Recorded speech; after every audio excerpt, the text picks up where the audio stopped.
So I'd like to tell you a little bit of the history behind the Identity Project and Z and how it came together. It was basically through a meeting in the USA in New York, and when we both got back to Britain, we took a meeting with Rick about putting a band together. He wanted to do it because he just left Floyd. And so we did. The band consisted of 6 or 7 players at first. But in the end, it seemed easier to just the 2 of us made the album together. It's going to be a long haul anyway, and we could always put a band together afterwards.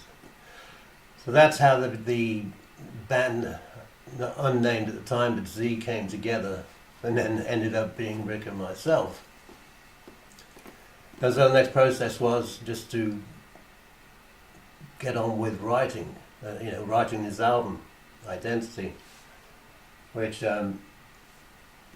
we did. Rick had a fabulous studio out at the Rectory in Cambridge, and my wife and I moved out there at Rick's request. And for the next probably 9-12 months, we're in the studio every day writing, composing, and trying to get these 2 people together from an electro-funk band and from, the best prog band in the world, which was quite interesting. But it came together pretty well, pretty soon.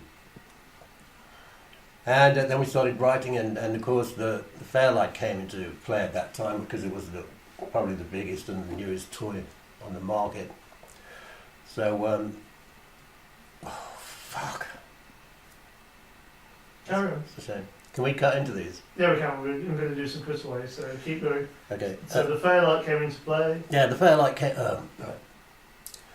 At this time, the Fairlight came into play, which Rick had one, and but it had never been used. He'd never touched it. So we decided to get in contact with Psycho, the company who was selling it across here, and see how it worked, which took us a good couple of months, and probably a bit more. But it was a fabulous machine at the time. It was great possibilities for sampling. Now it's ridiculous. You can do the same on your mobile phone. It's crazy. But at the time it's great. It had this sequencer that they developed called Page 3, which was a great breakthrough in songwriting and composition. And so there we are. We recorded at Rick's for a year, and in the end we went down to the south of France to start writing the lyrics, etc. And after that came back to London, Utopia Studios, and for another 2 weeks we mixed Identity. And the album was made. But the album never really got off the ground as far as promotional selling was sold, probably due to both of our situations. Rick's with Harvest or Pink Floyd Music, whatever it was. Mine with Arista. There was a problem with getting released and all this sort of stuff, which, it goes on. But, and probably with a lot of the Floyd fans, they might not have taken to it, too kindly in a way. But we see now that they have done. And now that they've heard bits and pieces, they've picked up the old album because it was the only album available from a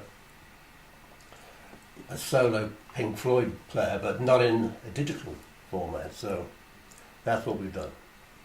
Digitized it and made a package for you. And it's sounding absolutely fabulous.